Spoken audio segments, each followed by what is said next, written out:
Most people are only scratching the surface with AI, but if you're an architect or designer, there's a whole nother level waiting for you. Google's Nano Banana AI is not just another model, it's a game changer. And today I'm going to show you 5 simple tips to unlock what I call genius mode within Nano Banana, creating results like this that I'm showing on screen. Not just showing you the results, but how I did it, providing the prompts that I used. Let's start by turning this 2D house plan into a realistic 3D perspective diagram. First off, we're going to turn this 2D floor plan drawing into a 3D isometric diagram. For the first generation, I'll let it run real time so you can see exactly how long it takes. The prompt was simple: turn this 2D house floor plan into a 3D isometric diagram with a white background. Within about 15 seconds, here's what we got. It's a good start, but it still feels a little bland. So in the second round, I added trees, vegetation, and some landscaping to bring it to life. The results were better, but still not quite what I wanted. It looked more like a perspective view than a clean isometric drawing. Next, I refined the prompt even further. I added text callouts for materials, circular material images, and even a reference image to help the AI understand the correct isometric perspective. After these adjustments, the results were a lot stronger, but the callouts aren't perfect. Some labels point to the wrong places and there are small inconsistencies. But at a high level, this is a huge improvement from what AI could do in the past. The whole process took about 3 steps to go from the 2D floor plan to the 3D isometric diagram. But what if you could just do it in 1 step? So that's what I tested next. I combined everything: reference image, isometric perspective, material callouts, and vegetation into a single prompt. The results were almost identical, but with far less iteration and effort. This shows how you can learn from your AI prompts to streamline your workflow. Now, it's not perfect, and I wouldn't call this final presentation quality, but for early design phases, this is a fast and effective way to produce diagrams that get the point across without spending hours of work. We are just getting started, because next up, I'm gonna blow your mind with how I turn this blank interior space into a fully rendered perspective. Now, I know that sounds shocking. Normally it takes hours just to compile the mood board and model the furniture within the space. But you don't need to waste all that time modeling every detail just to see if the concept works. You can use AI to create this mid-century interior rendering fully furnished with the core. Here's the result. It does look a little staged and way too perfect, and we'll fix that in a few steps, but I still think it did a great job incorporating the furniture and the style of the mid-century environment within the room. But this got me thinking, what if I could import an exact piece of furniture into the image? So I went to the Herman Miller website, grabbed a screenshot of the Eames chair, and brought it in to Google AI. Honestly, I had absolutely no faith that this was gonna work based on previous experience with AI tools.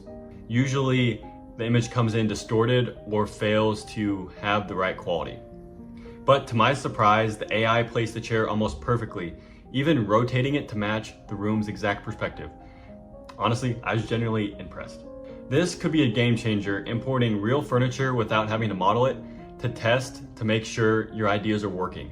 Another feature that can be extremely helpful to optimize your rendering workflow is turning a 3D model screenshot into a fully rendered realistic image without having to take it into softwares like Enscape, D5, Twinmotion, and applying materials, applying assets.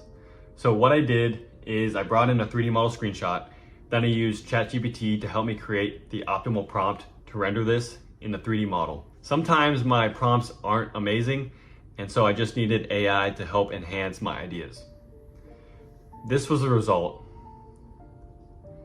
And just like that, I had this amazing result, creating this realistic AI image from a 3D model. Now, my only grievance was the aspect ratio. But what I had found is that the image takes on the ratio from the second image. So just like that, I was able to change the size and the render adapted perfectly. Let's say you want to add realistic context to your renderings. Gone are the days are relying on those plain white massing blocks.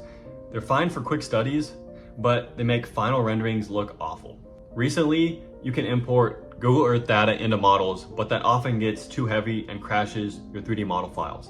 But with Google's Nano Banana AI, there's now a new way to bring in realistic context from Google Maps and Google Earth. For example, I took 4 screenshots of the Roman Colosseum from different angles in Google Earth. By compiling those perspectives, the AI generated a realistic image to base a 3D model on. Then I brought it into Meshi, and within a few minutes, it created a usable 3D model of the Colosseum. This method works for any building. Just make sure you're grabbing multiple angles because one perspective can sometimes distort the entire 3D model.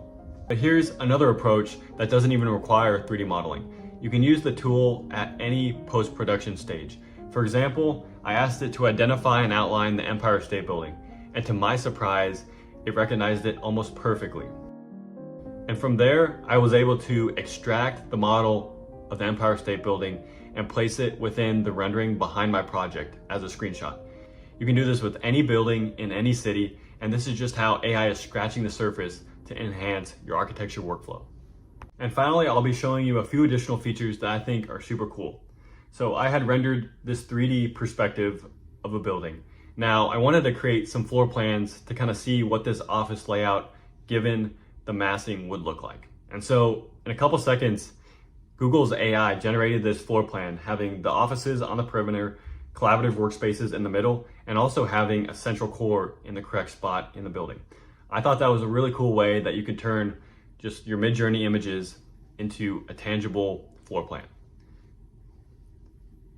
In addition, I wanted to see if you could take an existing image and then bring it in and then revert it back to a 2D line drawing. And this was the result within a couple seconds. I liked the simplicity and also the line weights that were provided within this image. This can be a cool tool to kind of go back and forth with your design ideas. Next up, when I was messing around, I had this really cool idea. What if one of the buildings that I generated with AI, I could import it into a scene of another rendering? And so what I did is I had the existing AI image that I wanted and then prompted out a description of a master plan where I wanted this museum to be placed within. And so within some deliberation and generation, this is the result. You get the master plan style, and then at the end of the promenade, you can see the image of the museum that was created. So, and there you have it. 5 simple but powerful ways to unlock genius mode within NanoBanana AI. And the best part, this is just a handful of the possibilities that you can use AI for in your architecture workflow. If you want to go deeper, I put together a free AI cheat sheet for architects and designers that covers even more tools and workflows that you can use. You can grab it right now by clicking the first link in the description. This is just the beginning of what AI can do for your design process. The sooner you start experimenting, the further ahead you'll be. Thank you guys for watching and welcome to the grind.